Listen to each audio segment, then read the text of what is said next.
ফেরাউন তার মন্ত্রীকে পিরামিড তৈরি করার নির্দেশ দিয়েছিল। এই পিরামিডগুলি শত শত বছর ধরে দাঁড়িয়ে আছে।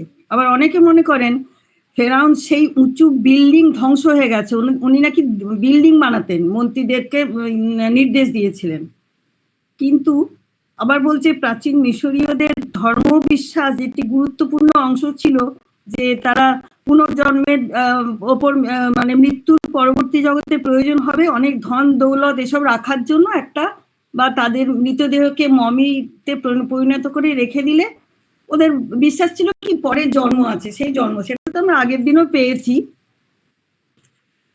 এই আর কি, এইগুলো যেগুলো পেয়েছি এইটুকুনি কি বলবো। আর এই মমিগুলো তৈরি হতো একটা অভিনব পদ্ধতিতে, যাতে মৃতদেহগুলি পচে গলে নষ্ট হয়ে না যায়, এমনকি মূল্যবান সামগ্রীগুলো নিরাপদে না রাখলে চুরি হয়ে যাওয়ার সম্ভাবনা। তাই পিরামিড তৈরি করার আগে একটি করে সমাধি তৈরি হতো। সেই সমাধিটাকে যাকে ওরা বলতো মুস্তাফা। সেকালে তো সেই রডের ব্যবহার ছিল না, এই কারণে মোস্তফাগুলি খুব উঁচু বানানো হতো না। মানে সেই কালক্রমে যেতে এই মোস্তফাগুলো পরবর্তীকালে স্টেপ বাই স্টেপ পিরামিড হিসেবে ডিজাইন করে তারা তৈরি করেছে আর কি। এবারে সাধারণত কি বিল্ডিং তৈরি করলে তার উপরের ওজনটা ভেতরে অনেকটা পড়ে, তাই জন্য উচ্চতাটা অনেক বেশি হয়, যার ফলে ভিত তৈরি করতে হবে, ভিতটা শক্ত করতে হবে। ওই জন্য পিরামিডের ক্ষেত্রফল উচ্চতার সঙ্গে হ্রাস পেতে থাকে, মানে আস্তে আস্তে ওপরের দিকে ওঠে এবং ছোট হতে থাকে। পিরামিডের ওপরের অংশগুলো খানিকটা ছোট হয় আর নিচের অংশগুলো অনেকটা বড়। তাই একটা মানে এটা দীর্ঘস্থায়িত্ব মানে স্থায়ী হতে পারে, যেহেতু ওপরটা অনেকটা লোডটা কম পাচ্ছে না, এই কারণে এটা কিছু কিছু মানুষের, মিশরীয় যে প্রাচীন কিছু কিছু মানুষের এই ধারণা। তো এই আগে ছিল কি পিরামিডগুলো ছিল অমসৃণ এবং স্ট্রেট, এরকম খাঁজ ছিল না। সেইগুলো মিশরের প্রথম 3 রাজবংশের আমলে নির্মিত হতো। তবে চতুর্থ বংশের সময় থেকে শুরু হলো পিরামিডের সমাধির ওপরে পিরামিড তৈরি করা। এটাই হচ্ছে নাকি এক একজনের মতে এইটাই রহস্য, এইটুকুই আমি পেয়েছি, এর বেশি আমি পাইনি। এবার তোমরা সব বলো।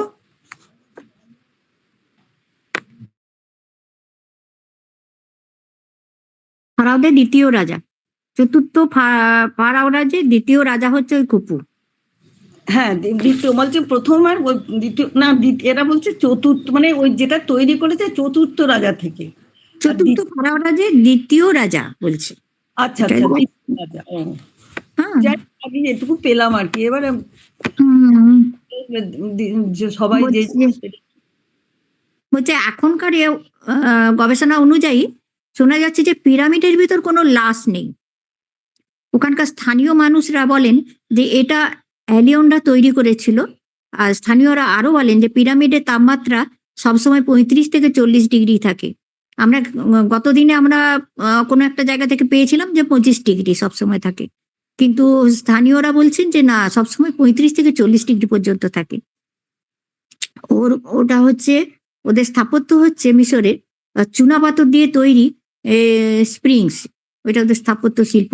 ওর দেহটা হচ্ছে সিংহের মতো, মাথাটা মানুষের, কিন্তু ওটা হচ্ছে ওদের মতে, স্থানীয়দের মতে ওই মুখটা হচ্ছে ওই ফারাও রাজা ওই খুপুর মুখের মতো ওর আকৃতি। আর ওদের সেই সময় ওদের এমনি দেশে অনেক উন্নত ছিল, সেই জন্য বলছে যে ওরা সূর্য ঘড়ি আবিষ্কার করেছিল, জল ঘড়ি আবিষ্কার করেছিল এবং ছায়া ঘড়ি আবিষ্কার করেছিল, যা দিয়ে ওরা ওই ওদের দিনক্ষণ সব বুঝতে পারত।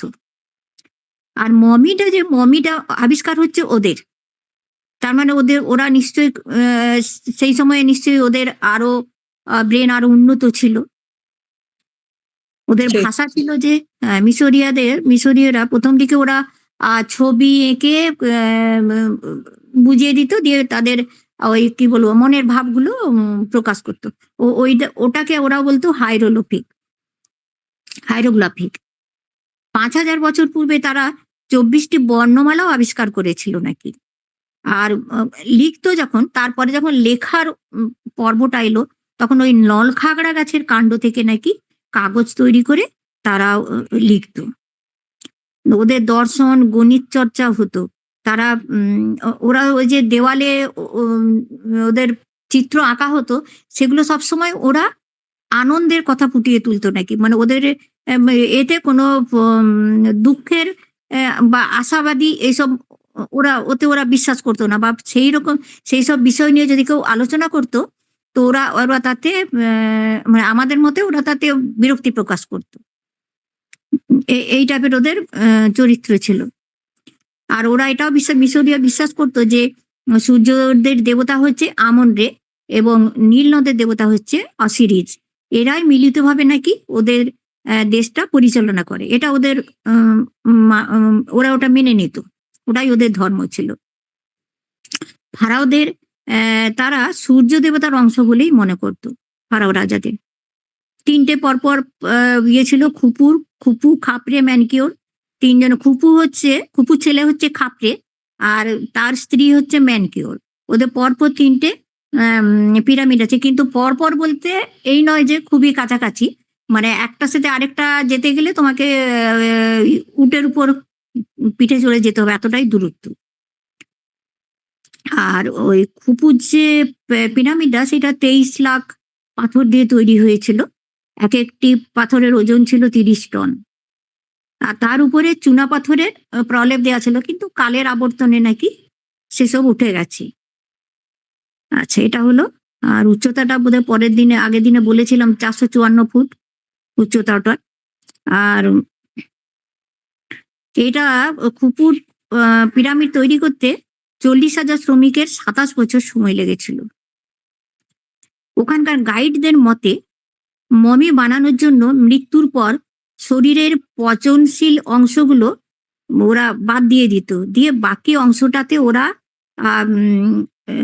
কিছুদিন মানে ওই রোদে রাখতো। তারপর সেটাকে লিনেন কাপড়ে মুড়ে ৪১ দিন রাখতো। তারপর কোনো মানে ওইটাকে কি বলবো, ওই কিছু লোশন মাখিয়ে তারপর ওই ভেতরে, মমির ভেতরে শোয়ানো হতো। ওদের গাইডদের মতে এটা। আরো শোনা যায় যে কিছুদিন পূর্বে নাকি রোবট পাঠানো হয়েছিল। যখন আমাদের বিজ্ঞান একটু উন্নত, তখন রোবট পাঠানো হয়েছিল যে ভেতরে কি আছে সেটা দেখতে হবে।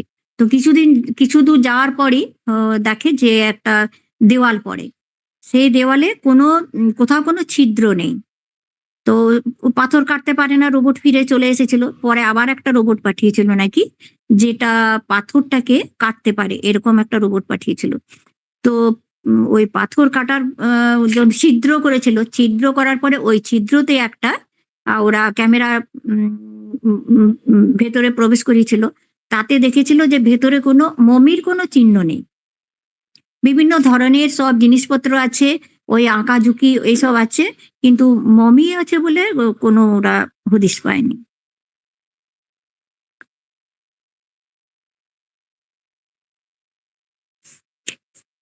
হুম। আচ্ছা, পরে বলবো আবার। এখন আরো কেউ কিছু পড়েছো তো বলো।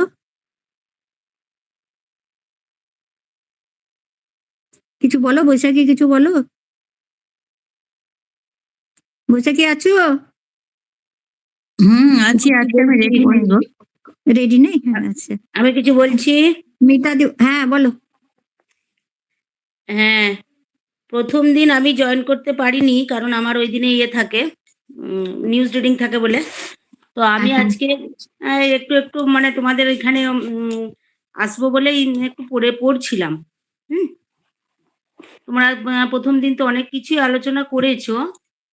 আচ্ছা, আমি পড়ছি যে পিরামিডগুলির বিশালতা, গাণিতিক নির্ভুলতা এবং সাংস্কৃতিক গুরুত্বের কারণে প্রাচীন বিশ্বের বিস্ময় হিসেবে বিবেচিত, যার রহস্য এখনো উন্মোচিত হওয়া বাকি আছে। হুম, প্রথম পিরামিডটি হলো ফারাও, অর্থাৎ রাজা। তা ওরা রাজাকে ফারাও বলতো। ফারাও বা রাজা হলো জোসারের। সেই পিরামিডটি তৈরি করেছিল ইমহোটেপ নামে একজন দক্ষ শিল্পী, একলা তো নয়, ওনার নেতৃত্বে। আর পিরামিড হলো পৃথিবীর ৭ম আশ্চর্যের একটি জিনিস। আর খপুরের জন্য যে পিরামিডটি তৈরি হয়েছিল তার নির্মাতা ছিল এমিউন। আর এই পিরামিডগুলো হচ্ছে বিখ্যাত পিরামিডগুলো ওই কায়রো, ওইখানেই মানে মিশর দেশের যে কায়রো ওর পশ্চিমে সমভূমিতে এগুলি বেশি তৈরি হতো। আর সবচেয়ে বেশি পিরামিডের হচ্ছে গিজার গেট পিরামিড বিখ্যাত। মিশরের রাজধানী কায়রো থেকে মাত্র 10 কিলোমিটার দক্ষিণ পশ্চিমে অবস্থিত মৃত নগরী আল গিজা। এখানে দেখতে পাওয়া যায় 3টি বড় বড় বড় পিরামিডের। এগুলি হলো যথাক্রমে ফারাও কুফু, তার ছেলে ফারাও কেফে, এটা বললো শিউলি জন্য তৈরি হয়েছিল। এটি হচ্ছে ফারাও কুফুর পিরামিডটির গিজার গেট পিরামিড নামেও বহুল পরিচিত। এমনকি খ্রিস্টপূর্ব ষড়বিংশ শতক থেকে চতুর্দশ শতক পর্যন্ত সুদীর্ঘ 4000 বছর এটিই ছিল মানব সৃষ্ট সবচেয়ে উঁচু স্থাপত্য। তাই খুব সহজে প্রযুক্তি ও প্রাচুর্যে প্রাচীন যুগে মিশরীয় সভ্যতা অন্য সভ্যতাগুলোর চেয়ে বেশি অগ্রসর।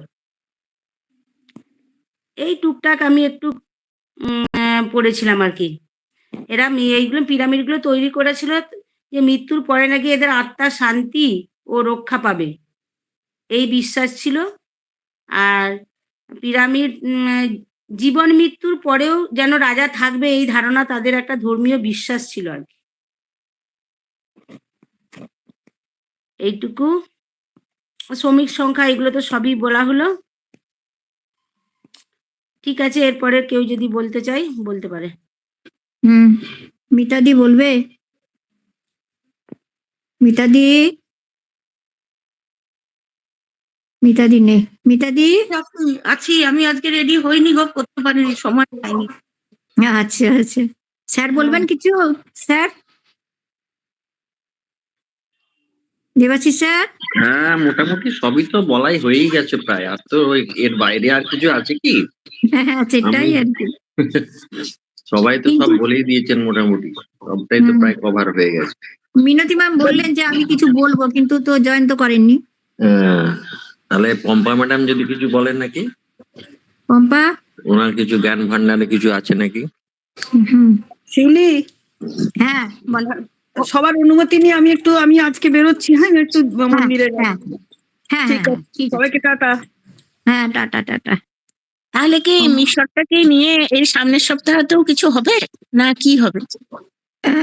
আর কি কিছু বলার আছে এখন? মিনতিদি এলে ভালো হতো, কারণ উনি আবার বলেছিলেন যে হ্যাঁ, আমি কিছু বলবো, কিন্তু মানে নতুন তথ্য যদি কিছু থাকে তাহলে এক্সটেন্ড করা যেতে পারে। হ্যাঁ সেটাই। যদি না থাকে তাহলে তো বাড়িয়ে কিছু লাভ নেই, তাহলে নেক্সট টপিকে যাওয়া যেতে পারে। যদি কিছু কারো কাছে থাকতে পারে, যদি থাকে তাহলে বলুন অবশ্যই। সেটাই। পম্পা কিছু বলবে? না গো, আমি কিছু বলবো না, আমি কিচ্ছু দেখিনি, মানে সেটা দেখা না। হ্যাঁ, আর হচ্ছে যে নতুন টপিকে এবার যে যাব, কি ধরনের টপিকে হবে কিছু আমি একটু বলবো।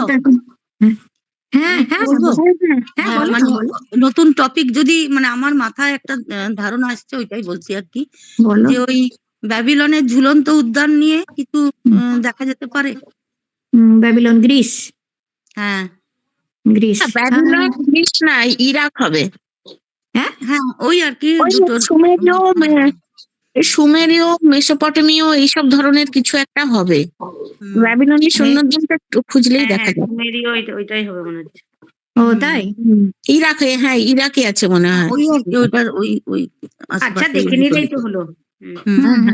ওটা ভালো হবে কি, মানে আমার একটা আন্দাজ এলো আর কি। ঠিক আছে, আমরা এই পরে আস্তে আস্তে রোম, গ্রিস সমস্ত কিছুর মধ্যেই একটু করে যেতে পারি হয়তো, কালেক্ট করে আর কি। তাহলে সেই ব্যাবিলনটাই। হ্যাঁ, তাহলে ঠিক আছে, আমি ইয়ে করে বলবো, আলোচনা করে বলবো, এখনই বলতে পারছি না। আলোচনা করবে, হ্যাঁ নিশ্চয়ই আলোচনা করবে। তোমাদের মাথায় যদি কিছু থাকে সেটাও বলতে পারো। একদম একদম, দিয়ে আমি বলছি না, আমার মাথায় এলো, বার্তায় দিয়ে দেবো। হ্যাঁ হ্যাঁ হ্যাঁ হ্যাঁ, হয়েই গেছে রে আমাদের। হ্যাঁ হ্যাঁ হ্যাঁ, অফ করে দে, অফ করে দে। তো ওটা আমি